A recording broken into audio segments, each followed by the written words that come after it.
All right, I think we should have all audio up and running now. So I was just saying hello, everyone, and thank you so much for joining the show today. We have a bit of a full agenda, so I'll make sure to just jump right in.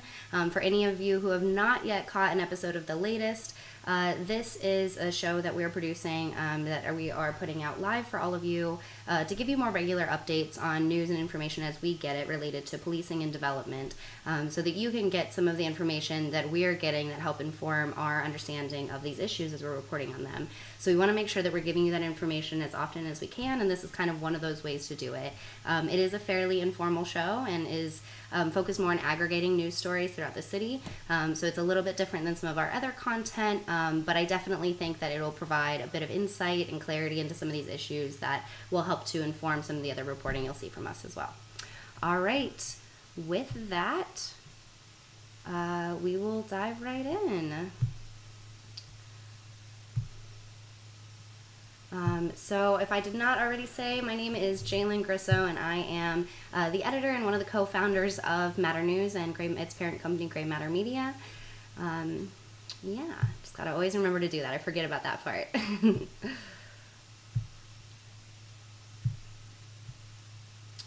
All right, so we've got, today we're gonna start with our policing stories, and then from there we'll go into certain CTL stories. Excuse me, CTL is crossing the line. That's our policing coverage. Sometimes I forget about how much shop talk I use.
All right, apologies for the delay on that, y'all.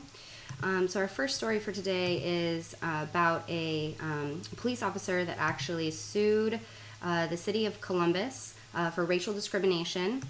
That officer's name is Melissa McFadden, and she, excuse me. So sorry, y'all. I don't know why we're having so many issues.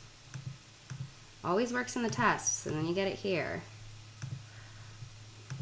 All right, there we go.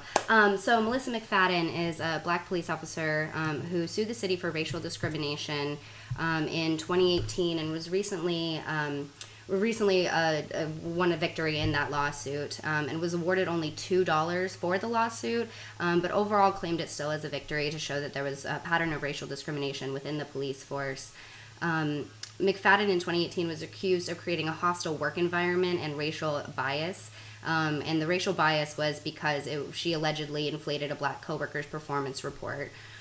She also received an an equal employment opportunity, an EEO complaint against her because of that performance report that I mentioned, which was used as justification in reassigning her to a property room and taking her off of the duty that she was on, and that's according to BET. The lawsuit that McFadden recently won alleged that officers with similar EEO complaints who were white officers did not get reassigned. And in the process of the lawsuit, they were able to show several examples of that, according to 10 TV. Former Public Safety Director Ned Pettis also cleared McFadden in 2018 of any misconduct and denied the police division's recommendation to fire McFadden because he declared that there was not sufficient evidence to prove that McFadden had done what they were alleging that she had in the EEO complaint. Okay. So that's our first story for today. The second story for today is about a new program from CPD about Columbus Police recently launched a dialogue team.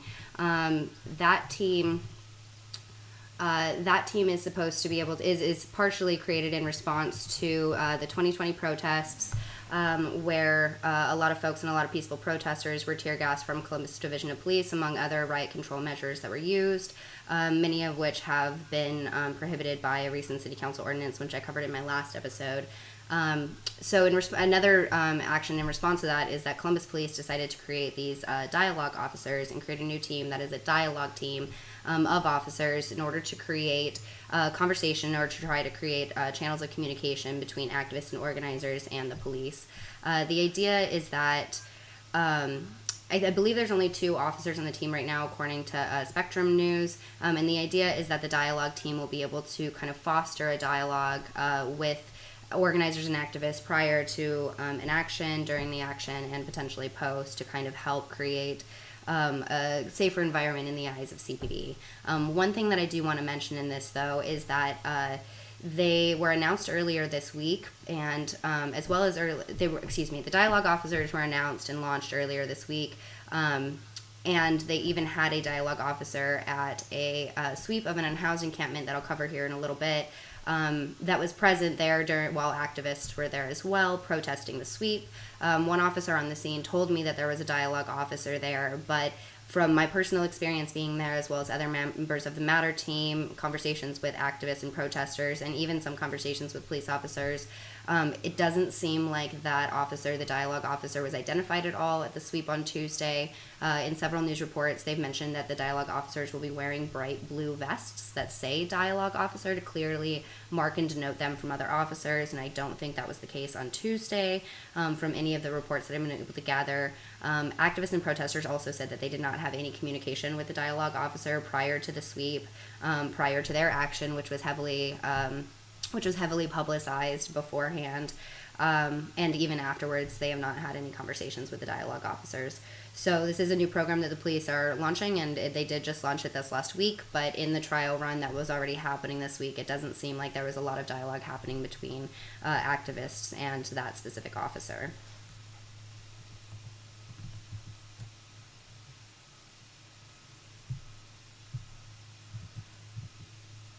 And our final news item for policing,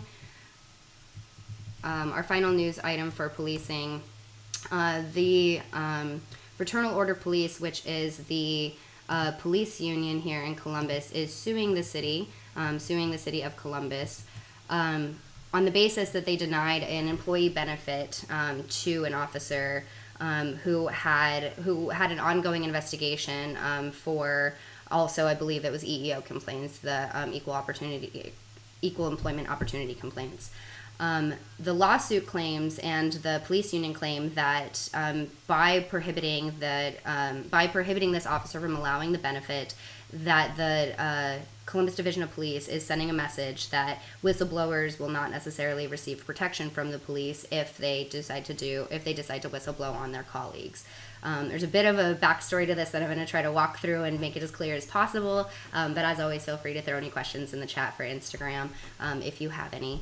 The background to this is that Dale Surbaugh, who is the officer who was denied the benefit, reported to some higher ups that one of his coworkers on a drug unit within the police force was using a quote-unquote dirty informant, as well as several other things that alleged to misconduct from that officer. That officer, let me look for his name here. That officer, John Kuchkowski, was actually convicted of trafficking almost 8 kilograms of fentanyl along with another officer. So he's no longer an officer and was actually convicted of drug trafficking while on this drug unit within CPD. According to the lawsuit, former officer Kochski filed an equal employment opportunity complaint against Serbaugh because he discovered Serbaugh had been speaking with his supervisor about his misconduct. The EEO complaint alleged that Serbaugh had, quote, made insensitive comments based on Mr. Kochkowski's ethnicity, according to the lawsuit.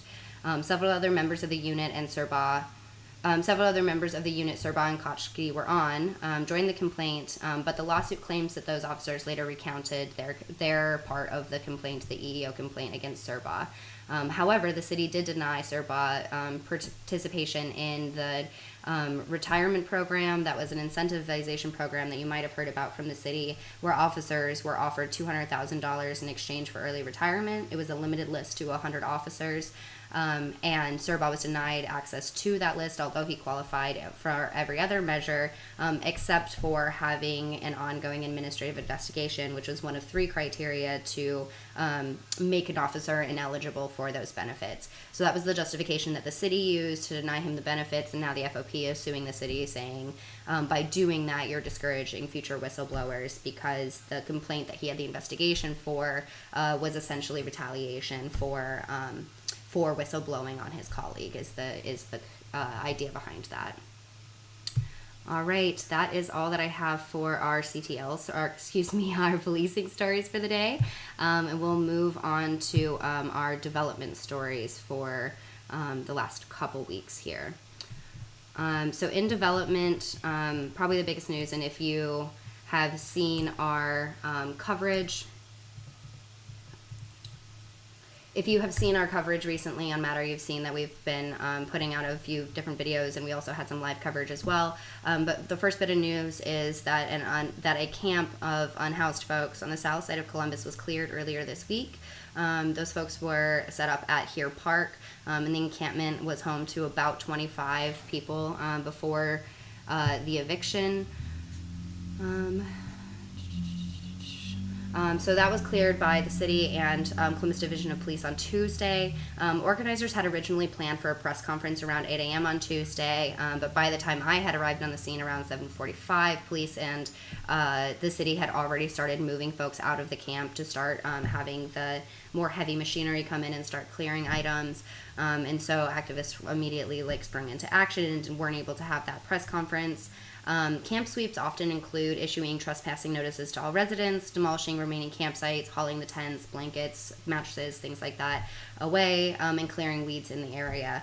All of those things happened on Tuesday. The police went through and went campsite to campsite to issue trespassing notices to each of the individuals there. Several of the residents of the camp had already left because they had had advance notice that the city would be coming. So those notices were given to the residents that were remaining. Folks packed up their stuff. Several organizers and activists brought U-Hauls to allow some of the residents to carry their stuff to their next location. So most of the residents were cleared out fairly early in the day. And then the city systematically went through and used heavier construction equipment, to clear out the campsites and the weeds and debris in the area. As part of this clearing, the city, just kind of an interesting little detail here, as part of the clearing, the city also uses an herbicide for the site that the camp had been.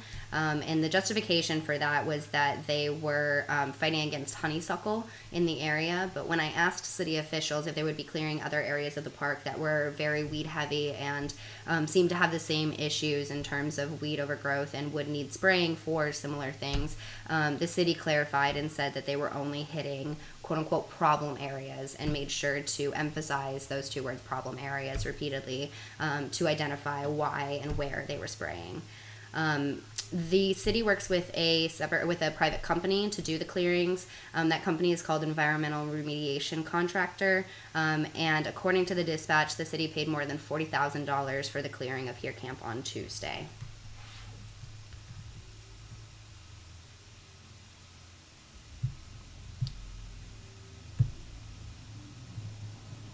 The next story for development is a couple affordable housing developments that are proposed for the south side. Those developments, there are two, and they are both around South High. It is NRP Group and LDG Development put two developments before this Far South Side Area Commission during the June 2nd meeting. Both of those were approved and will be passed on to City Council with the approval of the Far South Side Area Commission. Both developments are for affordable apartments and received recommendation from the area commissions for zoning variances needed to build the development.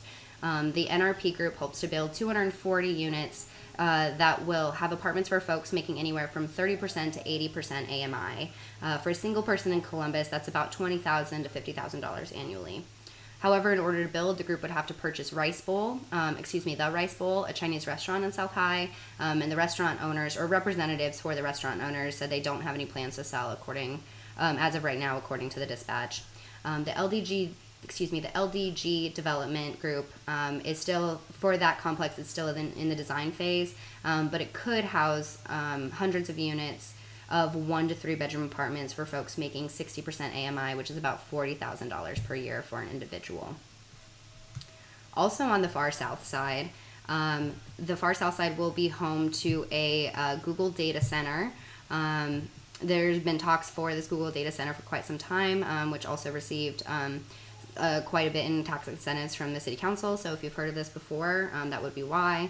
The Google data center on the far south side,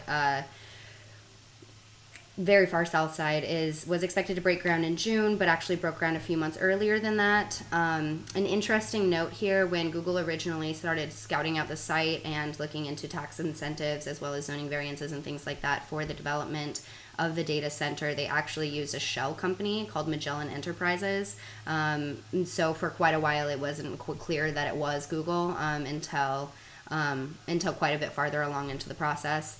Like I said, the City Council actually approved tax incentives for the project totaling $54.3 million, despite the Far South Side Area Commission voting 7-4 against the project for fears of increasing property values. So as I mentioned before, the two affordable housing developments were approved by the area commission, the Far South Side Area Commission, and that approval went as a recommendation to City Council. This is on the other side of that. The Far South Side Area Commission said, no, we don't want this here because we're worried about property values. They sent it to City Council, and City Council approved the tax incentives regardless. The center is expected to create 20 jobs, which means the city is giving more than $2.7 million in tax revenue, giving away more than $2.7 million in tax revenue per job created. At the time, a little bit of history about the location, just because it's a little bit interesting as well. It's on the historic Hartman Stock Farm, which I'm not personally from Columbus, so I wasn't aware of what that was. And for those of you in a similar bucket to me, it was a farm that was created at the turn of the century by a person named Samuel Hartman, who made a fortune in the 1800s selling a tonic that was supposed to help with phlegm. But it was later discovered that the tonic was actually almost 30% alcohol. And so a lot of coverage of this data center actually talks about how it's being built on a quote-unquote snake oil farm. The farm at its peak grew a range of produce and was actually listed on the National Register of Historic Places, which is part of the reason why some folks were pushing against the development in that location, because they wanted to preserve the historic nature of the farm.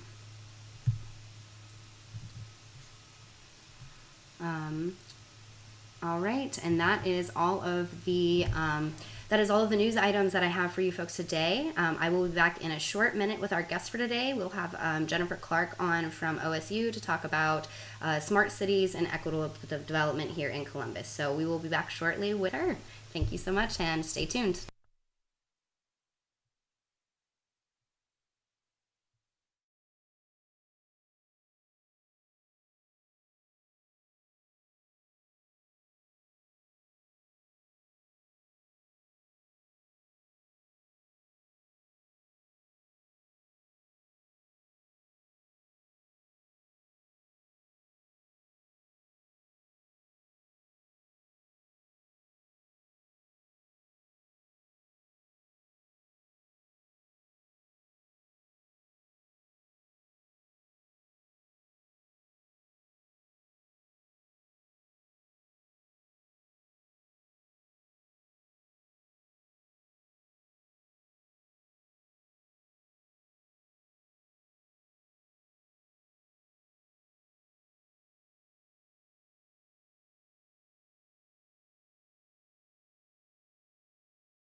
here.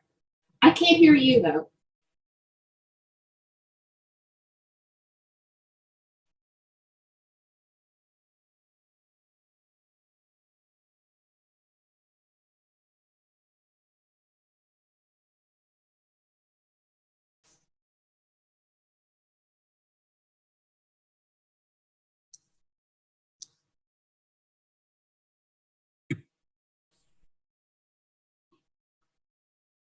Now I can hear you. What a lot of information you have. Yeah. Whoa. It's a lot to get through, so I'm getting used to my quick talking, you know? Yeah, no, I mean, I knew about the tonic, but I didn't know that the site was actually changing. So I knew a different part of the story.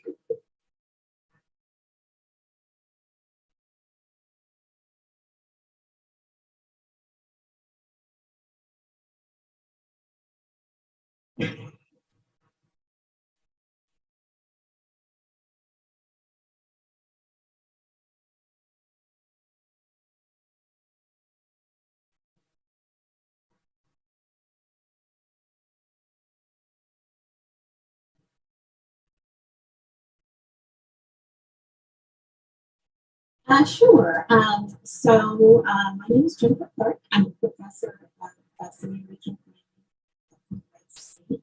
I'm also the head of the City and Regional Planning section. So our department is actually a section within the multi-school and college.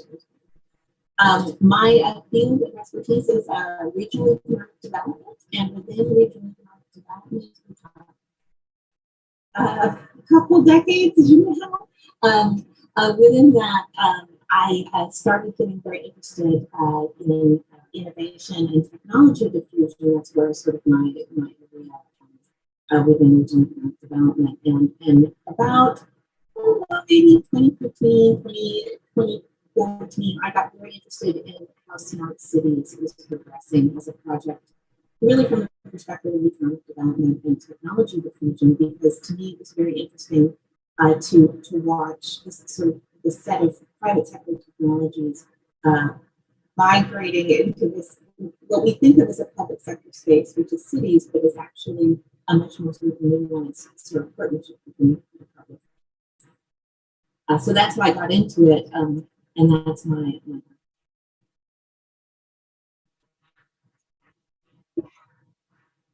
You speak up a little bit. I'm having a hard time hearing you.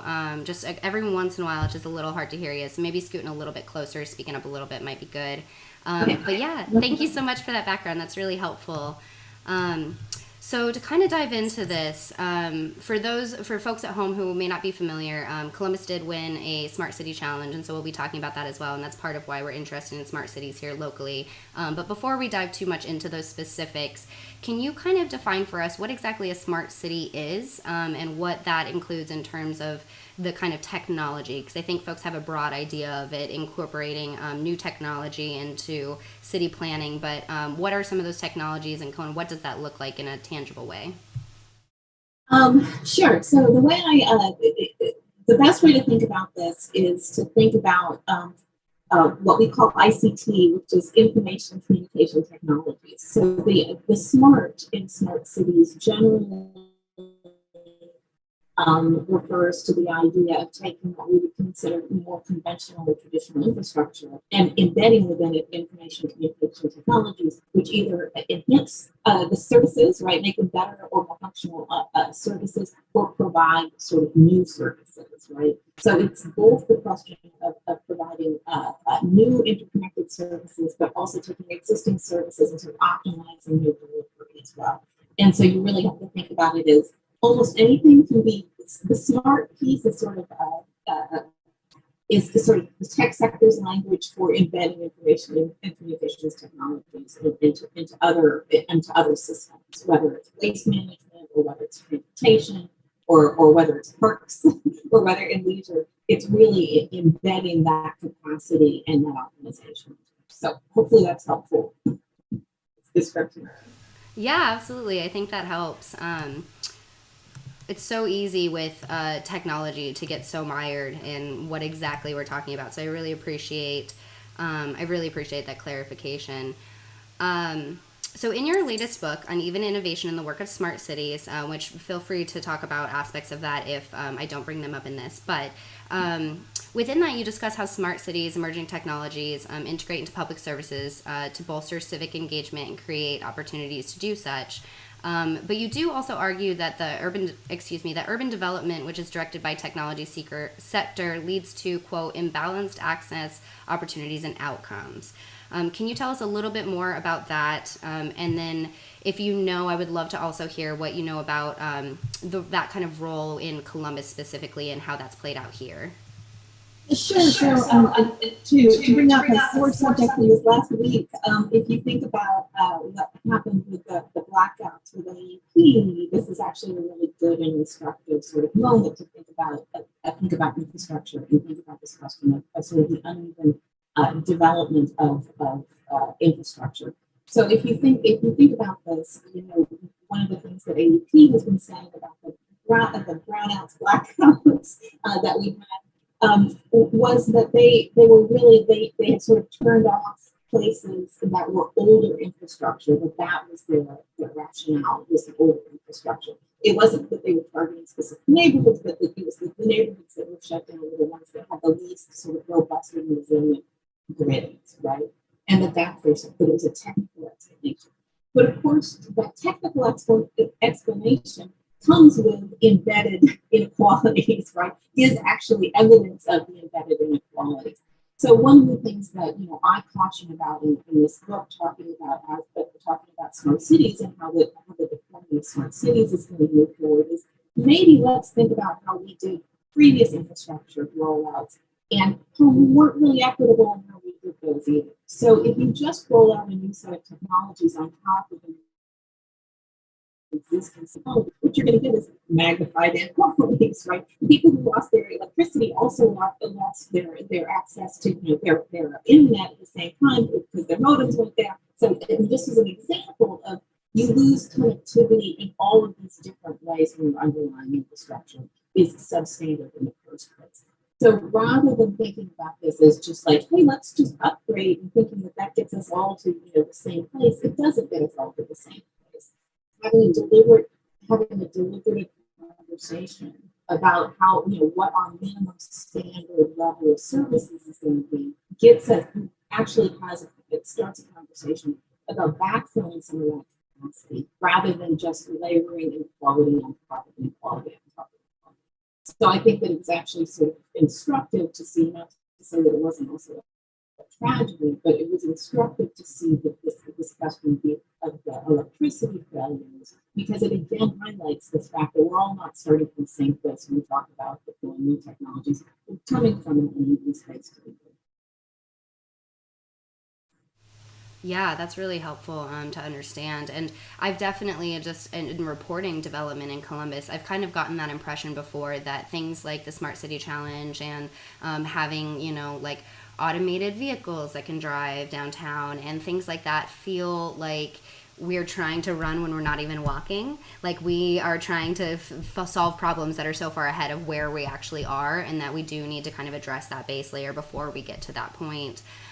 So I think my next question for you would be, are there technologies within this kind of smart city ecosystem that don't exacerbate in existing inequalities or might even work to fight them? Sure, and so I would try to think about this in part, if we think about this as we can't stop moving forward, right? So staying in the same place is essentially codifying the status quo, and we know the status quo is inequitable, right? So we can't stop moving forward in terms of how we make infrastructure and technology investments because we're scared about exacerbating inequalities, right? We have to keep moving forward. So part of this is a question of, is it about technology innovation, or is it about technology innovation and thinking about being innovative about how we approach urban planning, how we approach public policies, and how we need to think more creatively about how we do this work. So for example, if we think again about the electricity infrastructure, which is critical, you can't do smart cities without functional electricity infrastructure.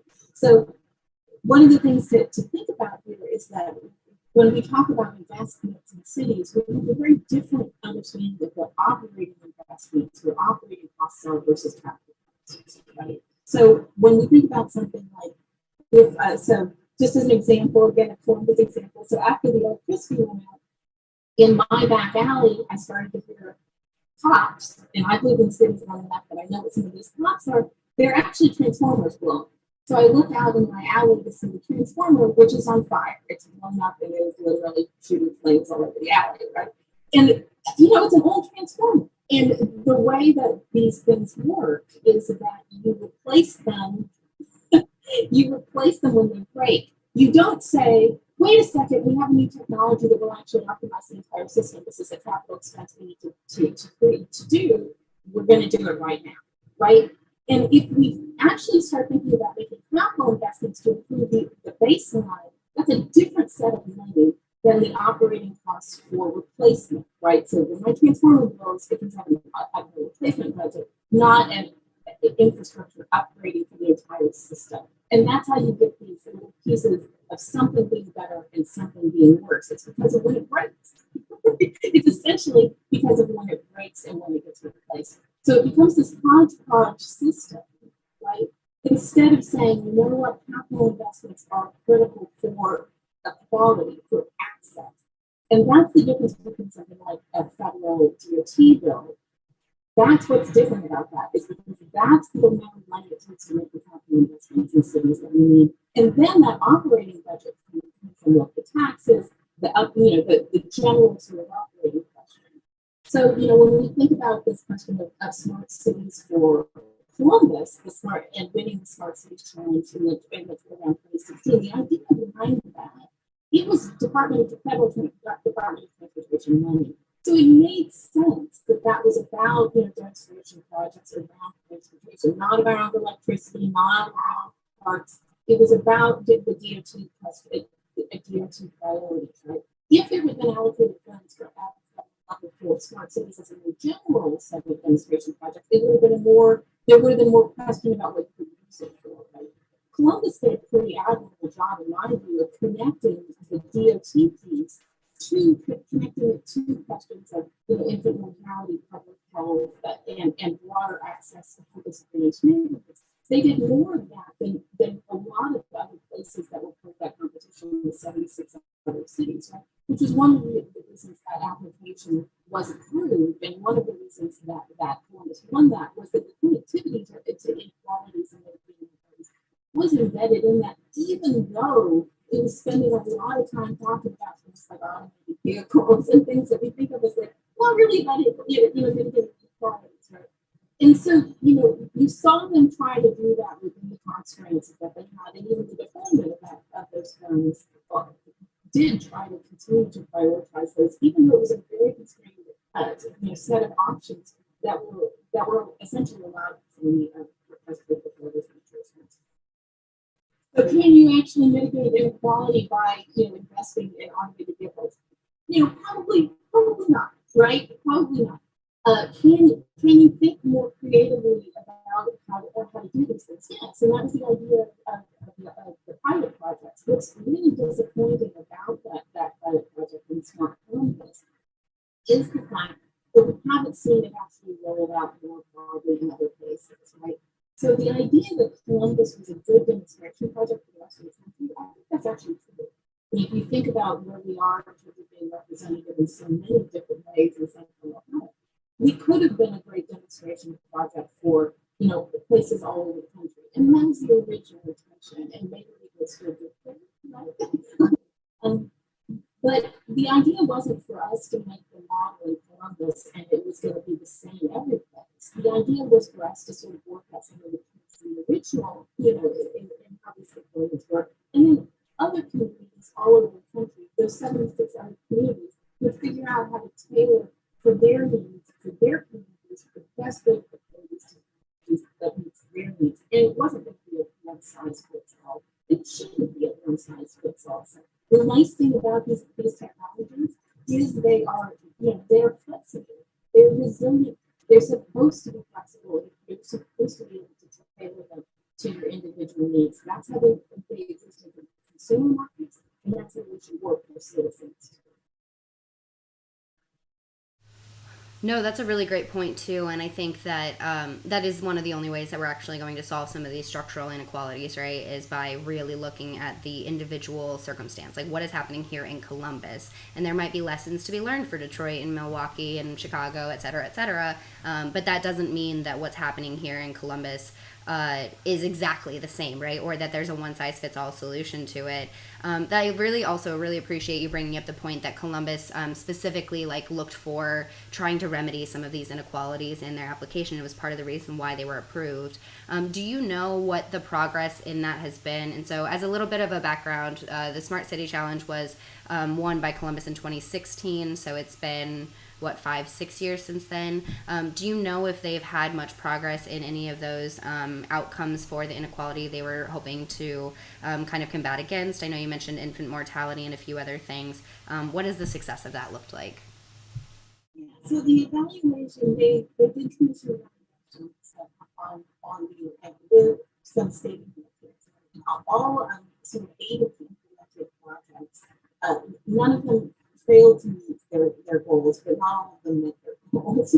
That's helpful too, as a way to think about public policy evaluation. So some of them were more successful, were a little bit more successful than others. But nothing totally failed. There was some of the metrics were going to say air quality. Well, it's hard to say whether. So air quality got better during this period, but also COVID times. Commuting is not. So some of the metrics, it's a very unusual time. We're trying to do an evaluation of any kind of infrastructure project because of what dramatically happened in the world.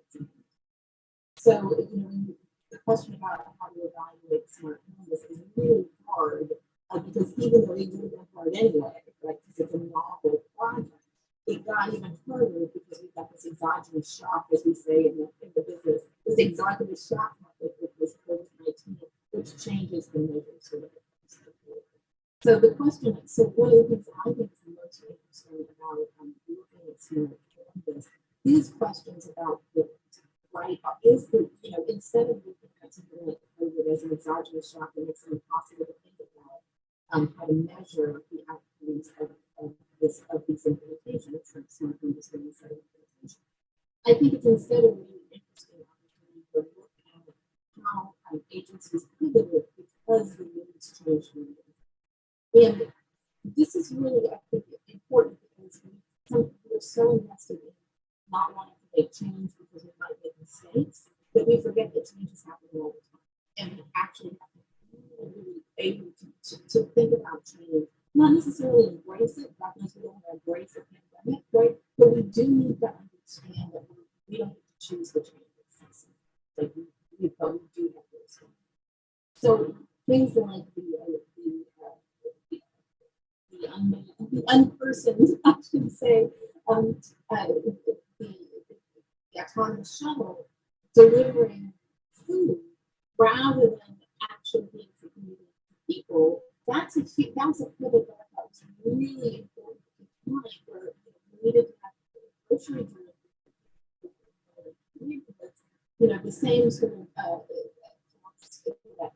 they charge a lot. It's the part of everybody's charging service. But now the autonomous shuttle can do some of those food deliveries and do it contactless.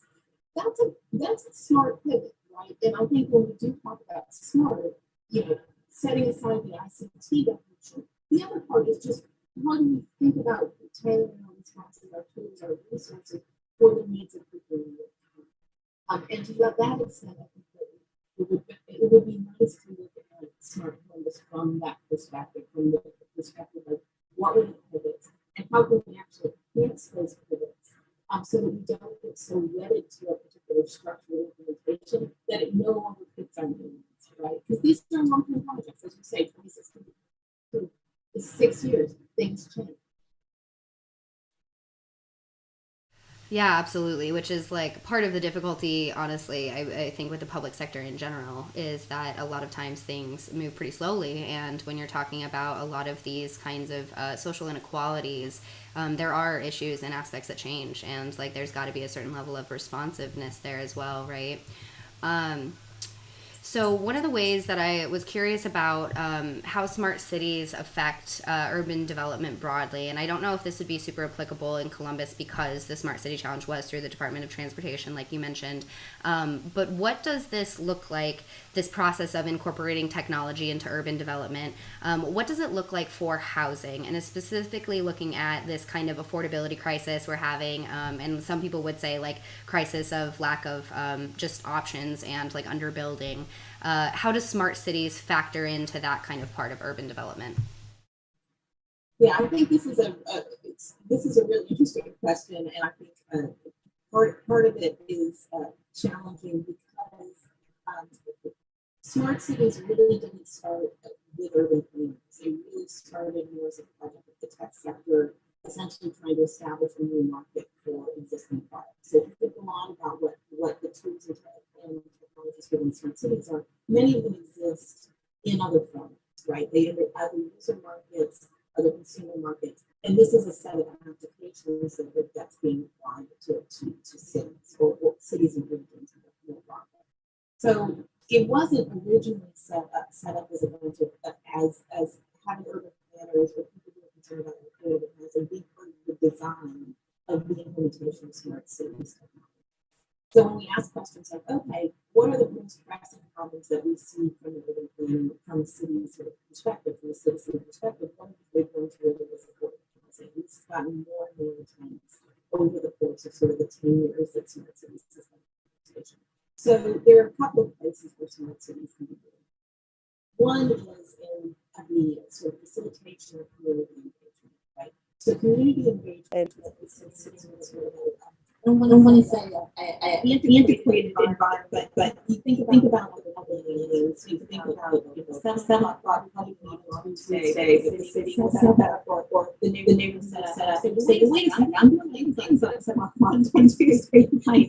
Like people are kids, they're working sessions. It's not the idea that the only people who heard in a meeting are the people who show up that can be there at 7 o'clock on Tuesday.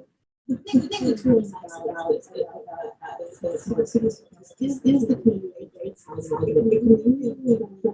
generation into community engagement. So we see it on Twitter, and our college watch it like affordable housing, which is sort of a dynamic space.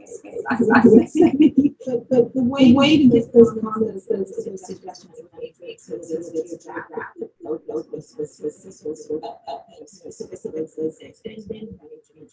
so that we're getting throughout the neighborhood, not just a sample. That's one way that this has the other is really on a message, right? Is on the site. It's been very the conversation about where to put affordable housing and question instances is not something new. This is just a question very important. And with more information, we can actually think about citing, we think about connectivity to transportation, to arts, and we think about how we layer and engage community rather than just building identity. It's our connect jobs, transportation, a school, so we can actually plot out a much better than we have. The other thing to think about is if we're talking about the cities, we're talking about infill. The question of whether or not it's sufficient infrastructure to actually take on high density right, just water, back to the back to the jobs about patients back to the jobs about stop like CPA time, all of the question. We want the developers to work maintain on that's so understanding the existence, right? So it's not possible. The possible is only more people who are renting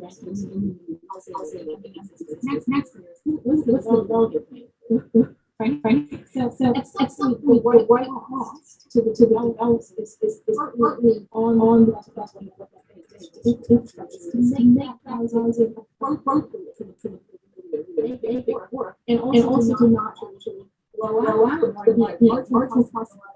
Maybe that's part of the conversation is that people feel like trade-off is higher density, more business infrastructure. You could mitigate that by actually right? And saying that about their loss of that infrastructure that's required. Yeah. I live on the south side. Oh, gotcha. That's adding up. That makes a lot of sense. And I really appreciate what you said about like the folks who can make it to meetings and advocate for themselves, right? Like I think that there is such a vocal minority issue in the way that we get input from residents on a lot of these decisions, specifically here in Columbus, although I think there's other cities that deal with that issue as well. So I especially appreciate you bringing that up. But yeah, absolutely agree that like the infrastructure has to be there in order for the housing to really be successful as well, right? So I think probably the last like big question I have for you. So in your book, you also presented specific policy prescriptions that would change the future of smart cities to be able to create more equitable communities and kind of insulate against some of the issues that you outlined with the way that smart cities can foster those inequalities. Can you tell us a little bit about what those policy prescriptions are and why you foresee those creating more equitability? So there were main suggestions they make. One of the about describe is very back to use the that we see in engagement phase, engagement that are already well developed, and many will under to take this technologies and translate them into engagement run by the public sector, right? The public sector, and it's designed specifically to expand the engagement.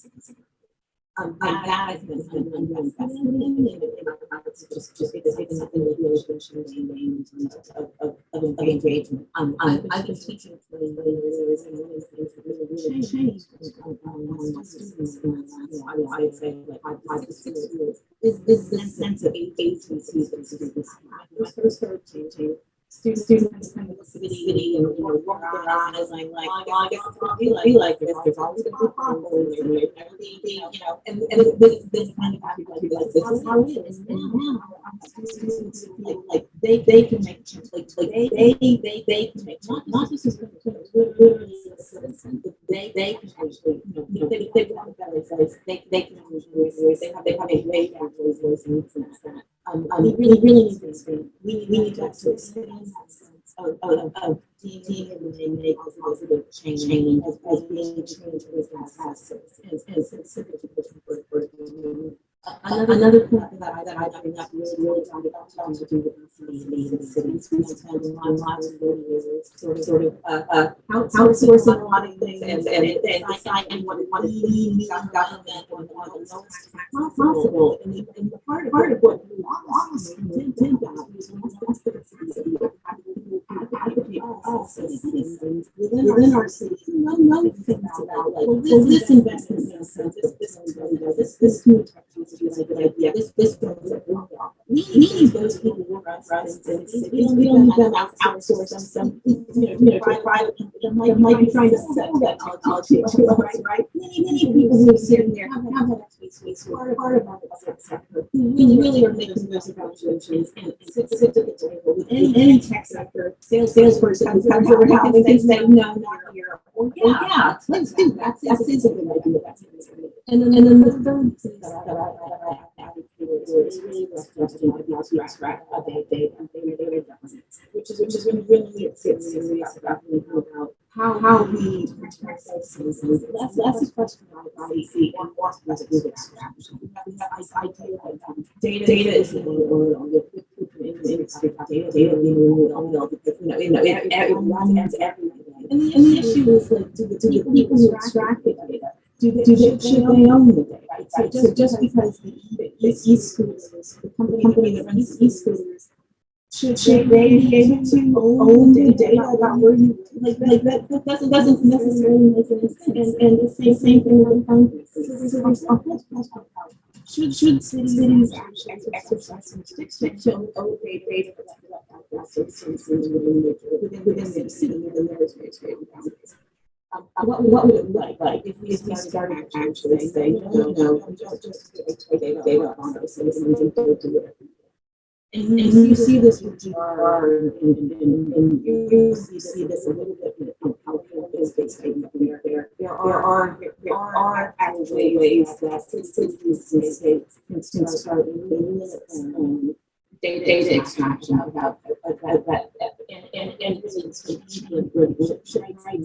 rights for this data and our citizens. Yeah, absolutely. There's so many parts of that are just like lighting my brain on fire. As a journalist, I've always been very wary of the kind of public-private partnerships that you were talking about because it makes it a lot more difficult to provide oversight, right? Because if it was entirely publicly operated, that means those would be public records and things like that I, as a journalist, would be able to access. I hadn't really thought about the loss of resources that exist through those public-private partnerships because there are no longer folks that are there advocating for you. And personally, I'm a homeowner, and I was just thinking about like going through the process to explore refinancing, and like I would have loved to have had someone who was like relatively impartial and was actually supposed to be looking out for my best interest to talk to in that process, because otherwise I'm going from a person with agenda to a person with agenda to a person with agenda, and trying to navigate that space can be so tricky. So that's an interesting point to bring up. But yeah, I really, all three of those policy prescriptions I think are really interesting and make a lot of sense. The data thing also reminds me a lot of some of the like privacy laws that like countries in Europe and other places have put in place around data collection and what that data is allowed to be used for, which I think we'll start seeing more and more of that. Absolutely. Awesome. Well, thank you so much, Jennifer. Before we wrap up, I want to give you a chance to add anything else that you haven't been able to touch on. If you want to have anything you want to plug, this is the time to do it. I'll go ahead and let you do that. Thank you. I appreciate the opportunity and to talk about this too. I would like to come to show the level of detail that you will provide for all of us here to actually follow. And so it's quite a resource. So touching. I really appreciate that. I feel like a hot mess doing it, but I end up getting it done at the end of the day, and I hope that it provides some insight and information for folks. So I really appreciate that. Thank you so much again, Jennifer. I really appreciate having you with us. Thank you.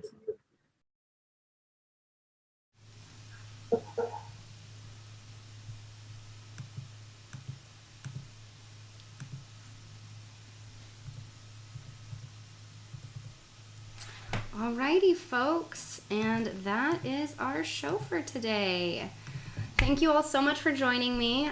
We will be back in a couple weeks with another interview, 2 weeks to be exact. We'll actually have another professor from OSU, I believe, who will be talking to us about certain things within policing and racial inequalities. So keep an eye out for information about that episode, and we'll definitely be publishing the digest from today, the news items that I went over at the beginning of the show, as well as the Q&A with Jennifer afterwards. I know there were some issues and it was kind of hard to understand certain parts of the interview as it was going through. So I'm going to see if I have another recording of it that might have better audio so we can publish an additional recording and make sure that all of you get access and can hear every last thing that Jennifer said. There was a lot of wisdom in there, so I want to make sure y'all get it. With that, I will sign off for today. Thank you all again so much, and I will see you in a few weeks.